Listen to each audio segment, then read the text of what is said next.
Hello and welcome to Health and Wellness, your guide to the integrated personal and financial retirement journey for physicians. I'm your host, Michael Swartz, Certified Financial Planner and Master Certified Physician Development Coach. Welcome back to the Health and Wellness Podcast, Part 2 with Dr. Scott Abramson, retired neurologist from Kaiser Permanente. Again, Scott, we talked about it. Your career spanned 6 decades, although you only worked just over 40 years. But from 1979 to 2020, awesome anecdote. And, in this conversation, now we talked about your career.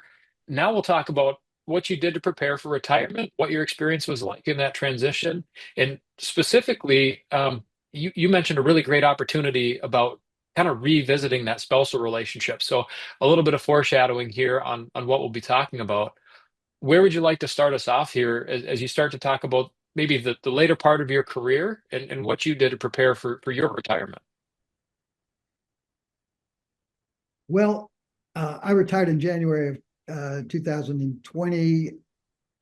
And honestly, I was having so much fun working at that time. Those were the best years of my life, these last years that I was working and employing the communication styles that we had been taught at Kaiser. So I really wasn't ready to retire. I was 72 years old in 2020 when I did retire. But my wife said that, if I didn't retire, she was either going to divorce me or kill me. So I figured retire, divorce, kill, I'll take the retirement. So but I did prepare for my retirement. And at Kaiser, you have to give a year's notice. I gave about 18 months notice. And really, the other thing, not only was I just having the best time of my career when I was working, despite of all the workload and all the other stuff, but I was afraid of retirement. And I was afraid of retirement because, number one, I'm a very introverted person, and I don't have a lot of friends outside of my workplace. The place where I work, these were my friends, these were my family, these who I talked to all day. And I knew I was gonna, I wasn't gonna have that when I retired. So that was something to fear. I also, I think like everybody, you fear, oh my gosh, to clean up my office, to get rid of all this stuff. Oh my God, I just as soon work till I die. I don't want to clean up my office. So that was another thing.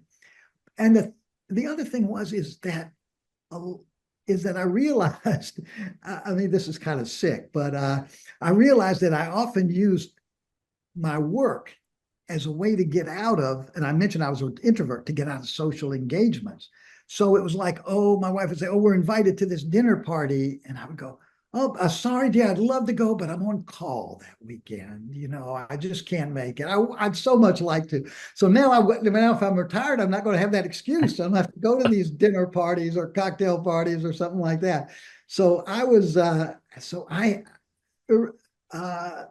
so from a lot of things I was, and I wasn't a guy, I didn't have hobbies, I didn't have sports. I didn't play golf. I didn't, play cards or things like that. I didn't hang out. I didn't play poker. I didn't hang out with guys. I was, just my wife and my family were my life and Kaiser. So I had a lot of fears about retirement in that regard. But one of the things I did, I really consciously and in a very focused manner prepared. So starting a year before I retired, I started slowly just cleaning out my cabinets, cleaning out my office and so forth. And as I got, and I did this, in a very, very deliberate manner. I started telling patients, even 6 months before that I would be retiring. And I had my staff, remind patients. In the last notes that I was writing in the last 3 or 4 months, I would make sure that they were detailed notes, that they were comprehensive notes, so that the doctor taking care of them in the future would know. And sometimes I would even try to, walk them down, introduce them to the doctor that was going to be taking care of them. And I built up, like a lot of doctors, a lot of vacation time and stuff like that. So the last 3 or 4 months I worked, the last 4 months maybe I worked 3/4 time, and the last 3 months and 2 months I worked half time, and then I worked the last month maybe just 1/5 time, or just, and then the last week or two I didn't see any patients. I was still employed, and I would come in and I would just try to get all patient phone calls, just take care of everything, make sure was everything I could was just tied up as neatly as it could be, and transferred. And because, and the other thing is in those last months, you're going to be seeing a lot of times your patients, long-term patients, for the last time, and those goodbyes can take a while. And and I think doctors need to be prepared for that you need to kind of taper back your schedule in those last months, because it's going to take longer. And so those were some of the things that I did to prepare for retirement. And those were some of the obstacles that I faced. But Well, overall, yeah. oh, go ahead. No, no, no, no, no. Go ahead. Sorry. What you're alluding to is very, I mean, it echoes what so many other retiring and retired physicians have shared. And I think the fact that you've done it, I think I just want to invite the story that it is possible. I mentioned this to a 55-year-old physician here at Gunderson Health Systems. I said, there's a way to step this down. And he looked at the stair steps from, full-time working to the day you retire, and if we can do some stepping down. And Yeah. he pointed right at the piece of paper, he tapped, he said, that's going to be extremely difficult. And so I can hear the reservations from so many physicians to say, nope, I'm solely focused on my career up until the day I retire. But you had mentioned, another element we talk about in the book is wake up calls, where your wife says, hey, you got three options here. Um, you know, which one would you like? And you go with the easy option of retiring, which is it's not easy in any right, but certainly more preferable than the other two, you It know. was more preferable than the other two. And yet you were able to kind of do this inventory, take 18 to 12 months and say, here's how I'll be developing closure for my career, saying goodbye to patients, realizing that the community that you had built was derived from your career. And being an introvert, kind of some of the things that you're losing too, maybe honoring that, hey, there goes your excuse for the dinner parties. And so Yeah. it seems to me that the real focus of all of that, those being kind of the anecdotal elements of it, is you made this a conscious transition. You Yes. faced the fears, and I could hear so many others, Scott, saying it is scary, but if I don't talk about it, it won't happen. We had a hospice physician who said, I see it in my patients. They think if they don't talk about death and dying, that it won't come eventually. And yet, light bulb went on. He was doing that with his own retirement. And so you brought it into consciousness and you said, let's find some actionable steps to take as we approach retirement. And it Yeah. sounds like it did ease that transition. I guess Yeah. is that true? Yes, it really did. I just focusing on just common sense things. And like I say, I don't know how it is in other places, but at Kaiser, most doctors, we build up a lot of vacation time, and I chose to, take that as sort of a drawdown time for making the best exit I could. Well, that kind of brings us up to the day that you retire. So you went through this process of, retiring well. It brings Yeah. us up to the day that you retire. Anything special about that day that, folks that are still working should know about, good or bad? Yes, yes. Well, let me focus on let me focus on about 2 weeks after the day I retired. Okay.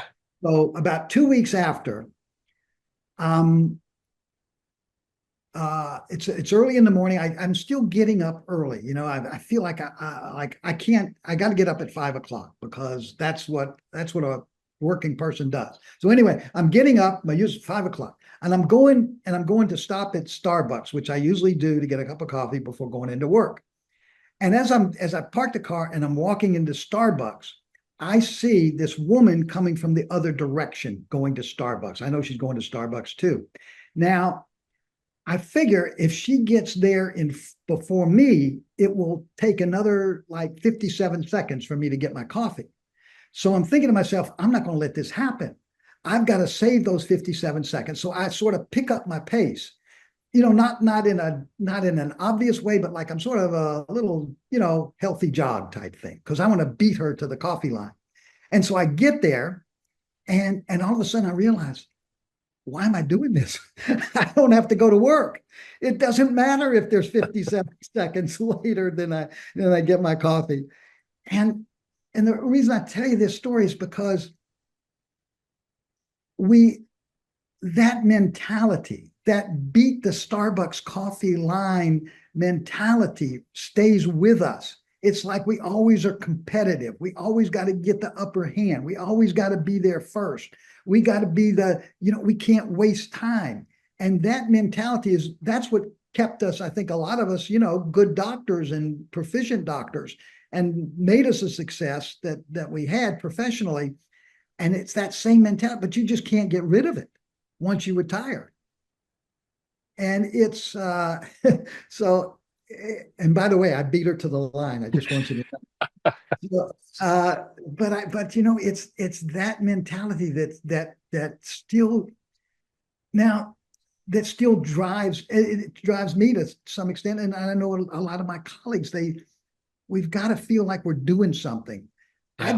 I know very few colleagues that I know that just suddenly said, retirement, I just retired. All of a sudden I've been working, 80 hours a week. I'm going to the beach, and I'm just the rest of my life, I'm just sitting in a beach chair and watching, the seagulls or something. We still have that drive, and that, that competitiveness and so forth doesn't go away. Well, one thing that I've found in coaching, especially physicians who I've coached across kind of that transition and the day they retire into retirement, is the word pace. And that seems to be what you're speaking to, is the pace of healthcare has accelerated. Physicians have adapted and adopted that mindset, and it comes with that complementary, sorry, yeah, Yeah. the complementary mindset of competitiveness and achievement and just that drive, that motivation. So they kind of go hand in hand, the pace and the drive, and yet are, an accelerated pace and that motivation and drive, great tools, maybe a challenge to apply them in retirement. How Yes. did you navigate that? So the awareness Well, pops in at Starbucks. What yeah. changed after that day, if anything? Yeah, yeah, and I would even go further, Michael. I would say that it's not just that the pace of medicine picked up, and we had to become, and we did probably more competitive, more driven, and so forth. But that's what got us into this field in Yeah, the first yeah, place. I mean, we had to yeah. test the SATs, the med board, interview. So that kind of thing got us in there in the first place, and it sort of accelerated. Yeah, and well, it was, and here's the other thing I noticed when I retired. Here is something that definitely happened. Is like I said, I was enjoying my work. I didn't feel like I was burnt out. But right after I retired, it was the start of COVID, and sort of my wife and I had planned all these trips and vacations, but we couldn't do it, and everything was shut down, especially here in California. So what we would do is we would walk. We went for a walk on this beach about 20 miles away, Half Moon Bay. It was kind of a deserted beach. And every day we would go on this walk. We'd walk 3 or 4 miles. We'd bring a picnic lunch, sit on a bench. And that was kind of our day. And I realized that as I was walking, that suddenly I felt this lift, this great lifting of a burden, this great lifting of the pressure. And it felt good. That, in other words, if I would, in other words, I didn't have to worry about getting home in time to check my inbox, to make patient phone calls. I didn't have to worry about charting when I got home. I didn't have to worry about patients I might have missed a test on or should have done something on.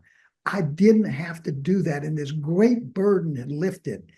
And like I said, it wasn't like this burden of burnout. I didn't feel like I was burnout, but the constant pressure to perform, to achieve, to do the right thing. It felt wonderful.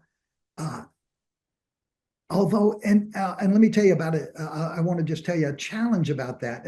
So one of the things is it took me about a month before I would stop spontaneously reaching to my belt to pick up my pager. I kept doing it, every 30 minutes I was doing. It took me a month to break out of that. I still, and to this day, I still wake up at 2 a.m. with nightmares about a patient. Oh my God, this patient, I forgot to see them. I left, I got to go back in now. And then I wake up in a cold sweat and think. Now, fortunately, those nightmares have become less and less over the last 5 years that I've retired, but I still get them. And I would imagine a lot. I mean, I still get nightmares like, when I was in the fifth grade and I had to do a book report for Miss Dean and I forgot my book report and I'm sitting in class with my underwear. So I still get those kind of nightmares. But the nightmares about the forgotten patient, fortunately, they're getting less and less. The challenge for me still, and I'm talking about this Starbucks getting the line first, mentality. So my wife and I are walking in Half Moon Bay. It's a beautiful part, a beautiful sort of isolated beach. And as we walk, my wife is thinking, look at those beautiful flowers. Look at the birds up there. Aren't they beautiful? And it was a real effort for me to put myself in that mindset, to enjoy that moment, to enjoy the present, because all my life it's been focused on the future or, take remorse about the past, the things you should have done.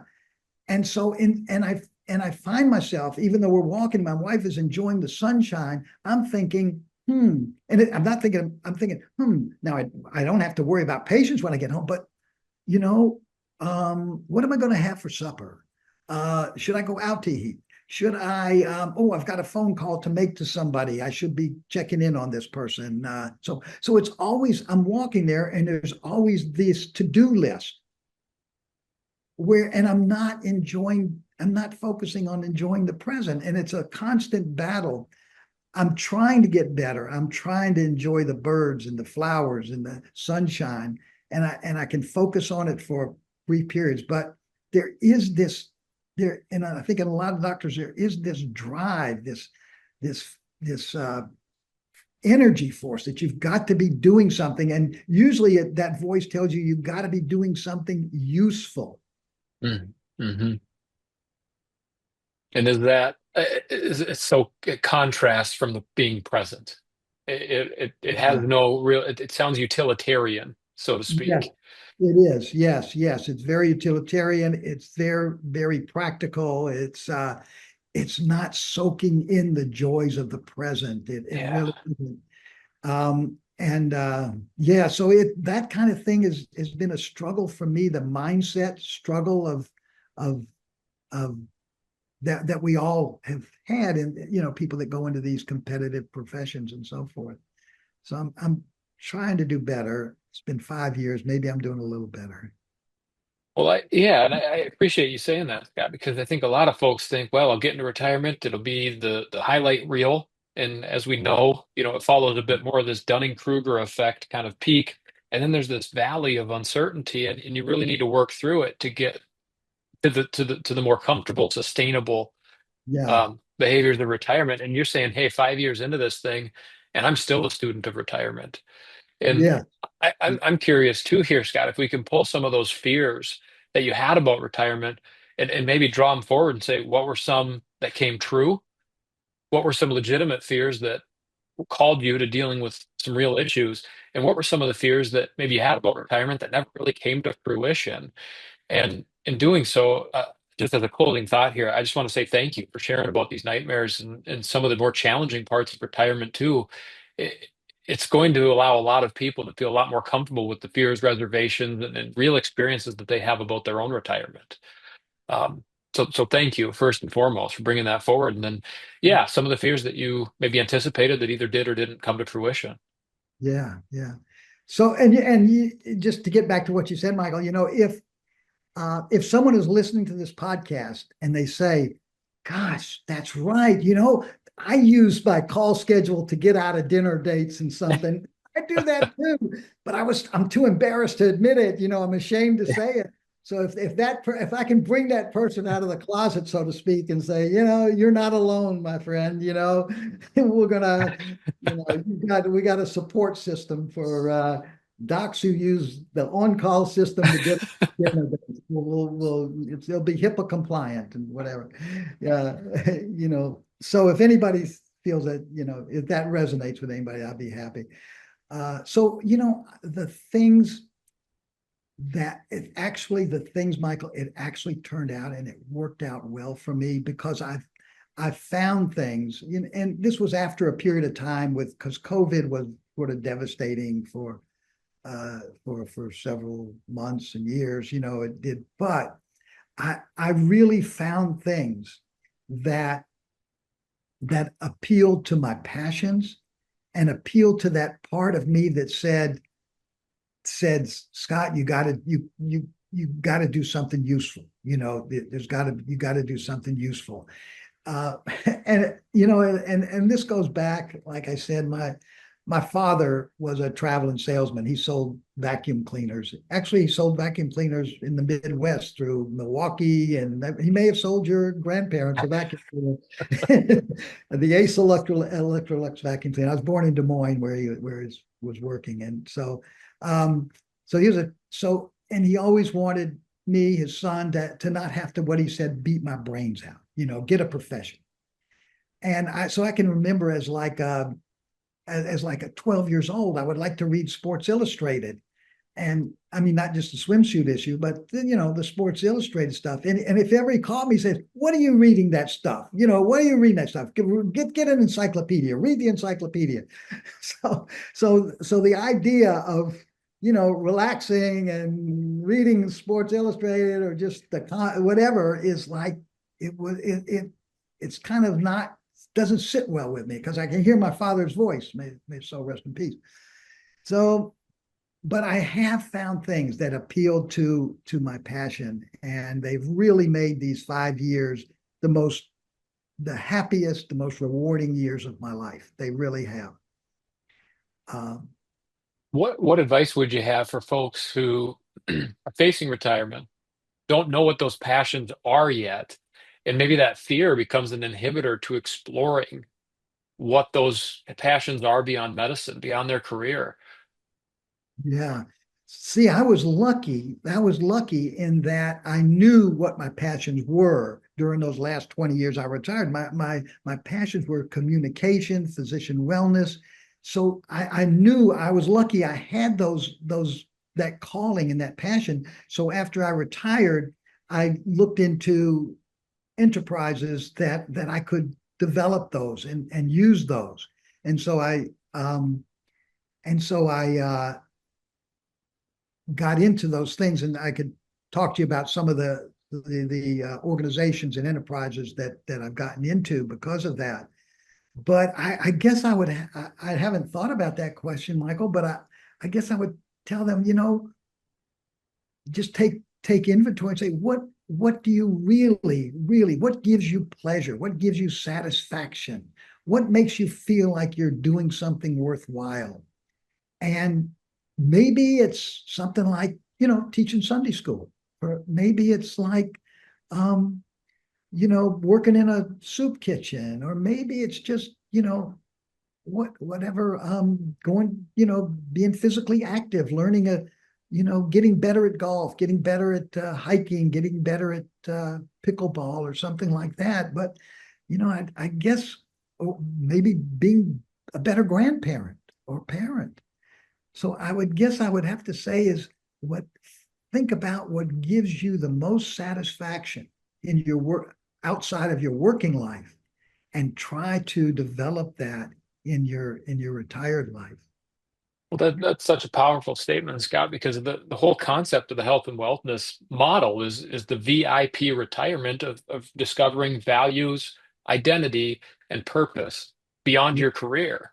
And yeah, so when you're talking about what resonates, what calls you, what feels like a passion project beyond what is called them into medicine, for physicians, it really comes down to your personal values, your sense of identity outside of being a physician, and then that purpose statement that really serves as a metaphor for why you do things and what it is that you do, whether it's being of service to others through, you know, action or professionalism or relationships or communication.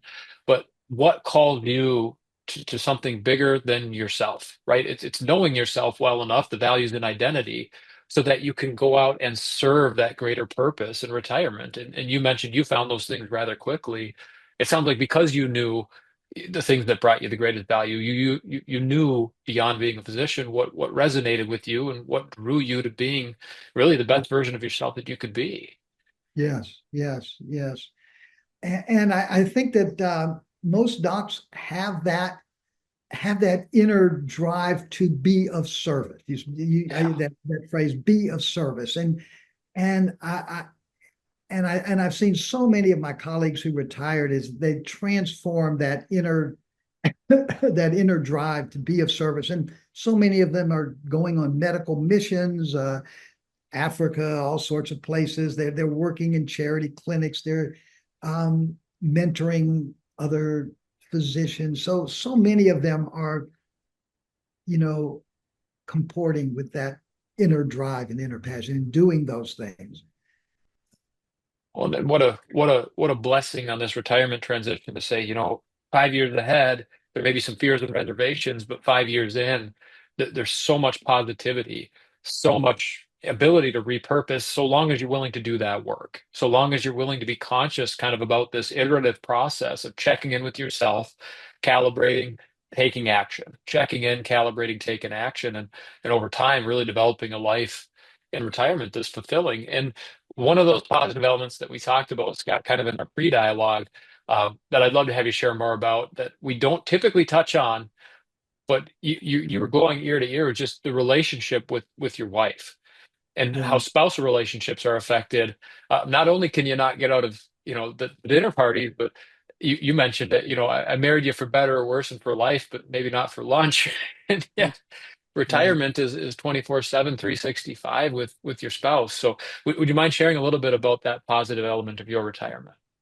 yeah. And I think that in general, that sometimes is an issue. That everything works fine in a marriage. A doctor goes to work every day, comes home, works on the weekends, and the wife, handles the children or whatever. Or maybe she has a career too. But they really haven't spent all that much time together, and so suddenly they're not just for better or for worse, but for lunch, and it ain't working. I mean, they find out they got nothing to say, or they really don't like what they have to say, and when they speak, and they get on each other's nerves. So I think that sometimes can be a problem. And I have had, and like I said, I've been retired 5 years, and my wife and I, we're spending a lot more time together. And sometimes I hear her say things like, stop clinging, or, get a job or something. You know, uh, but all in all, it's really, the retirement has been so good for both of us. We just enjoy being with us. And sometimes it's just, even like, well, today she's playing mahjong, and she'll come home at lunchtime, and we'll go to Half Moon Bay, and we'll take a walk, and we'll sit on a bench, and we'll hold hands, and it's just beautiful. I'm so blessed that it worked out in that way. And I know sometimes that it doesn't, with folks after retirement. And getting back to the, yeah, I think, when people retire and they think about what are my values, what's my passion, what am I thinking? I think it's a good idea not just to wait till the retirement to pursue those, but let's say there is a you have a passion for, let's say, musical instruments or playing the guitar. Well, maybe start that, you know, while you're still working, and make time for that so that it's an easy transition to go in there. Or if you think about volunteering, maybe get in touch with an organization that you want to volunteer with, maybe it's a charity clinic, and start working there maybe once a month just to get the head of. So then when you make that transition, it's a lot easier. Well, you mentioned the social aspects of your career and how, a lot of your friends were at work. Yeah, that on ramp to retirement of developing social networks and hobbies outside of your career. I mean, you mentioned getting ahead of that. Don't wait until the day you retire to start. Um, if you're able to use some of that banked PTO, that vacation time, Yeah, and an invitation, maybe take the sabbatical too. Whatever's in your contract to just say, what is retirement really going to be like, and how am I going to fill this time? One story that comes to mind is a physician who dropped to a point 0.8 about 2 years before he retired. He just said it was so different, a 3-day weekend compared to a 2-day weekend. Even that alone just made him realize you can only read so many books to fill the time, and you need these passion projects and maybe social networks. So getting that started sooner than later while you're still retiring, rather yeah, than, waiting until retirement to develop those. It sounds like that was really powerful for you. yeah. Yeah. I did do some, preliminary work and got involved in things before I actually retired. So I knew I knew what I was getting into, and I knew it was going to be a pretty smooth transition. Excellent. Well, as you look back, Scott, at your career, and we draw to a close kind of the second half of our conversation, anything that comes to mind here for you as maybe a greater theme, or kind of a big bow to put on this conversation to say, if I could only say one thing about this, what would that be for physicians who are looking at this retirement transition? I would say really it's the the the secret, I think, to life, the secret to happiness is gratitude. It's just being grateful for what blessings you have, and really living and really realizing and appreciating those blessings, uh, and being grateful. I think that's really the key to anything. I think. I do, and Michael, I just thought, I know that you also do a lot of financial work too, in financial planning for retiring doctors, and one thing just came to mind. I this is the and fortunately, working at Kaiser, they had great retirement plans and all that, and I just left that up to Kaiser. But when I was working, I think one of the worst things a doctor can do, the worst thing financially a doctor can do, is to take financial advice from another doctor. Because every place I worked, there was always some guy. He was the guy. He was the financial guru. Oh, you got your bonus this year. Why don't you talk to Dave? God, he knows everything about all these startups and everything. And so I talked to Dave, and I put my whole bonus, everything into this, fly by night stock. I thought I was going to be a millionaire and everything. And as you can imagine, things went bust. But so just one piece of financial advice. Uh, your fellow doctors don't know squat. Don't trust them. Well, I appreciate the shameless plug there, Scott. And as you know, my professional credentials aren't just the CFP marks, kind of what's the matter, what's the money side of things, but the physician development coach side is really what matters. And Yeah, really what coaching allows you to do is assign reasons, and it assigns a purpose behind the actions for why we're managing that money a certain way. And you mentioned seeing that transition in healthcare. It's not only having someone who cares, but having someone who cares about why it matters to you too. yeah, And I really appreciate you calling that out. And it's really kind of the impetus behind the whole health and wellness brand is a ton of CFPs are going to be out there wanting to manage multi-million-dollar portfolios, but there's this quality of life element that money doesn't buy happiness. Money can't buy happiness, right? But it can certainly help unlock opportunities to find it. And Yeah, that's where going one layer deeper of figuring out why or what matters to physicians. What have they delayed? What passions or trips or vacations or investments have they forsaken during the course of their career? And to your point, plenty of other physicians trying to get people invested in two biggest ones are, cryptocurrency or what we call passive investment with rental real estate. And, if it sounds too good to be true, I'd say it's definitely worth taking a second look at in your experience with Dave, right? If it sounds too good to be true, yeah, it may just be. yeah, yeah. Watch out for Dave. They're everywhere. Fair enough. Well, Scott, on that note, thank you for just the wisdom. I sense a lot of wisdom coming through the stories and the experiences that you've had in your transition. And like you said, if it resonates with one other physician, any anecdote here or any piece of the story, um, really just trying to make these more comfortable conversations for everyone who's facing this transition and coming up to it, whose careers maybe span 4, 5, 6 decades in healthcare. Yeah, yeah. So thank you so much for what you've shared today. Thank you, Mike. I appreciate Absolutely. Any closing words before we sign off? it. Don't talk to Dave. Leave him alone. All right. Well, thank you, Scott. I appreciate your time. And yeah, just wonderful insights from you. So thank you again for being on the Health and Wellness podcast. Thank you, Michael. Appreciate it. Absolutely. Thank you for listening to this week's episode of the Health and Wellness Podcast. As always, I'm your host, Michael Schwartz, Certified Financial Planner and Master Certified Physician Development Coach.